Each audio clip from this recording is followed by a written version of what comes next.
ముఖ్యమంత్రి గారు లేస్తే ముఖ్యమంత్రి గారు చారిత్రాత్మకమైన పద్ధతుల్లో ప్రత్యేక శాసనసభ సమావేశాలు ఏదో పెడుతున్నారు అని చెప్పి పొద్దున్నే క్యాబినెట్ బడ్జెట్ సమావేశాలకు చేస్తారు కదా సార్, అట్లా బడ్జెట్ ముందు ఒక క్యాబినెట్ పెట్టి వెంటనే తీసుకొస్తే మేమేమనుకున్నాం సార్ అంటే నిజంగా కూడా ఈ ప్రత్యేక శాసనసభ సమావేశాల్లో 42% రిజర్వేషన్ అమలు చేయడానికి కామారెడ్డి డిక్లరేషన్లో ఇచ్చిన విధంగా ప్రత్యేకమైన బిల్లు ఏమన్నా తెస్తున్నారేమో, ఆ బిల్లు తెచ్చి వెంటనే శాసనసభలో ఆమోదింపజేసి తద్వారా చట్టబద్ధత కల్పిస్తారేమో అని చెప్పి రాష్ట్ర వ్యాప్తంగా బలహీన వర్గాల సోదరులు కామారెడ్డి డిక్లరేషన్ చూసిన వాళ్ళు ఎదురు చూస్తూ ఉంటారు.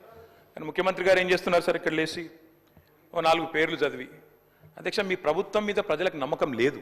ఎందుకంటే రేవంత్ రెడ్డి గారు మీరే చెప్పినారు, సమగ్ర కుటుంబ సర్వే జరిగినప్పుడు తమరిచ్చిన ఉపన్యాసమే మొత్తం యూట్యూబ్లో ఉంది, అన్ని టీవీలలో ఉంది. ఏమన్నారు సార్ ఆ రోజు?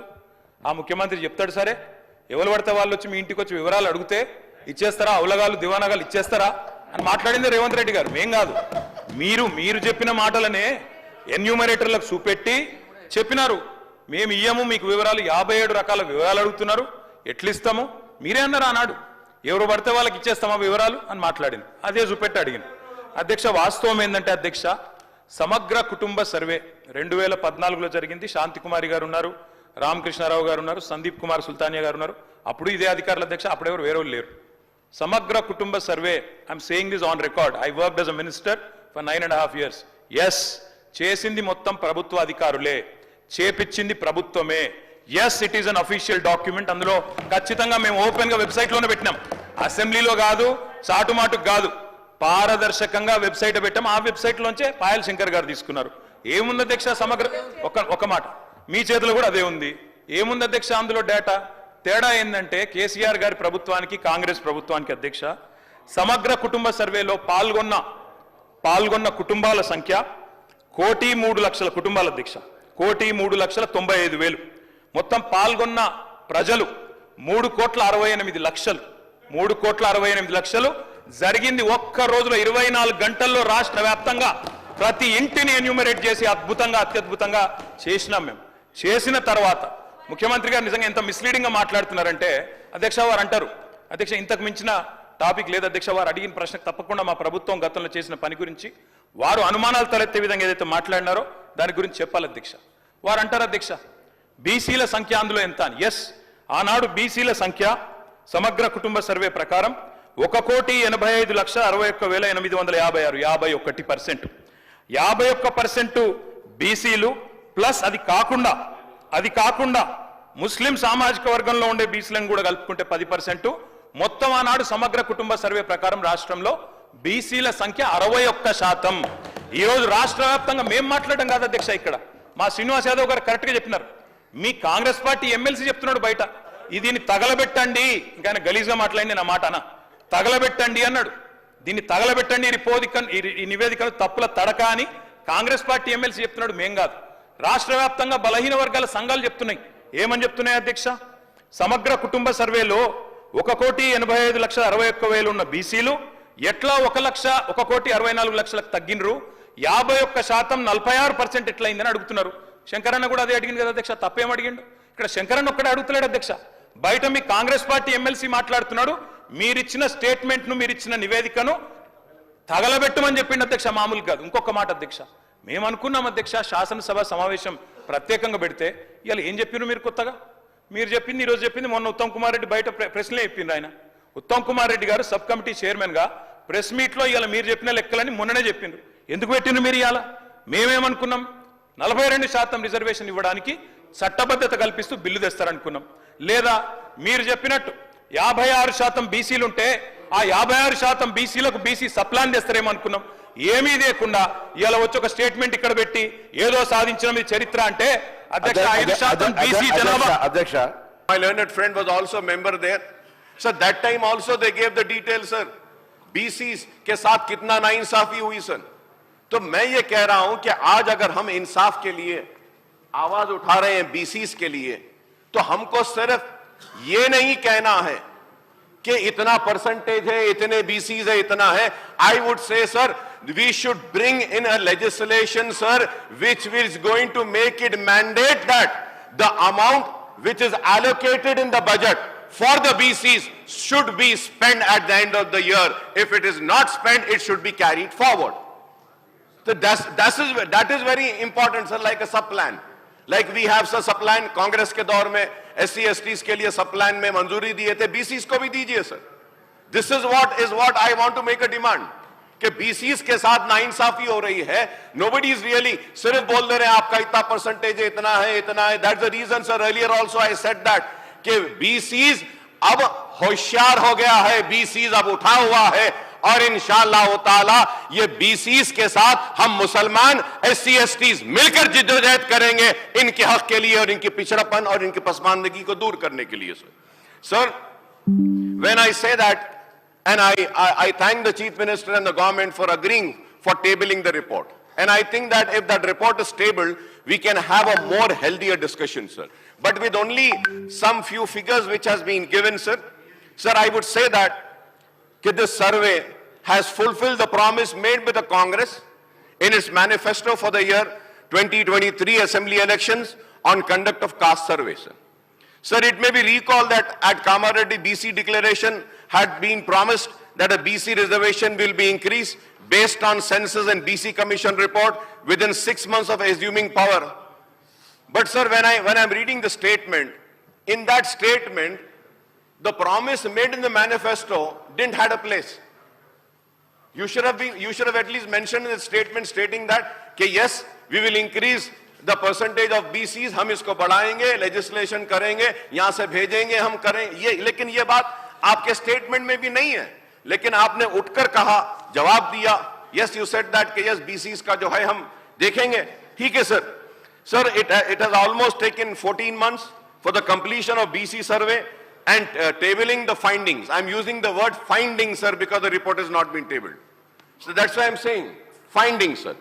Sir, the Kamareddy BC declaration had also promised that the BC reservation in local bodies will be raised to 42% to provide new political leadership position for BCs in panchayat and municipalities. So the BC declaration inter alia promised that 42% BC for will be provided in government civil contracts and maintenance contract also. So this is also not there in the statement, sir. So the minority declaration had assured that the caste census will be conducted within 6 months of the forming of the government and the fair representation will be ensured for all the backward classes, including minorities in the government job and education institutions and government welfare schemes, sir. So similarly, Chevella SC/ST declaration had pledged to increase the reservation for SCs to 18% and STs to 12%. The SC and ST declaration has also promised to provide 18% for SCs and 12% STS in government procurement and public work contracts, sir. Sir, it was also promised to provide reservation for SCs, STs in private education institution and jobs in private companies, availing incentives from the government, sir.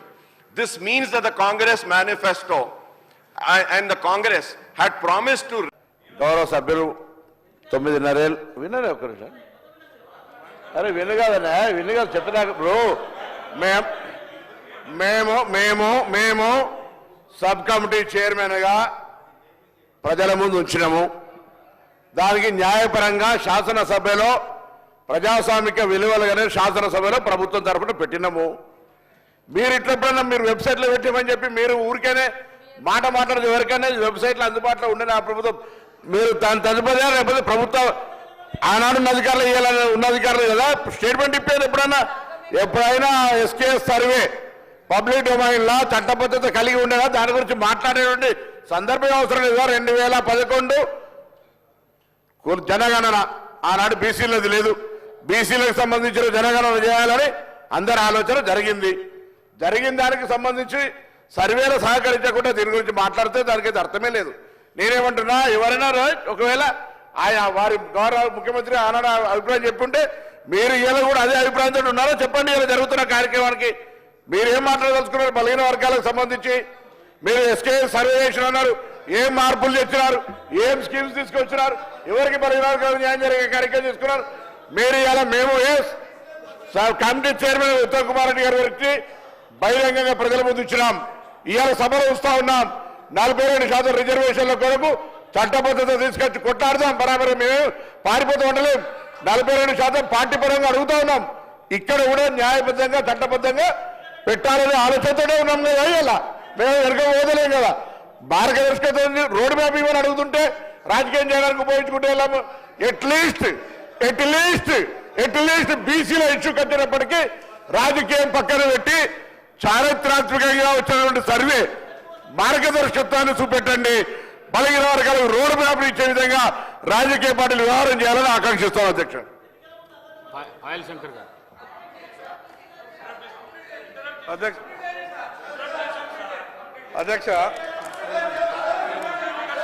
అధ్యక్ష నేను చెప్పినటువంటి అధ్యక్ష గౌరవ ముఖ్యమంత్రి గారు. అధ్యక్ష, ఇప్పుడు 9.5 సంవత్సరాలు మంత్రిగా చేసిన మా తాతలు నేతులు తాగిండ్రు కాబట్టి మీరు మా మూతులు నాకండి. ఇట్లాంటి అర్థం పర్థం లేని చర్చలతోనే ప్రయోజనాలు లేదు అధ్యక్ష. ఇప్పుడు ఈ డాక్యుమెంట్ ఏదైతే ఉందో ఇది అఫీషియల్ వెబ్సైట్లో లేదు అధ్యక్ష. తెలంగాణకున్నది టీజీ ఆన్లైన్ వెబ్సైట్ అధ్యక్ష. ఇందులో ఎస్కేఎస్ రిపోర్ట్ లేదు. ఎస్కేఎస్కు ఎన్ఐసి ఐటీ పార్ట్నర్ అధ్యక్ష.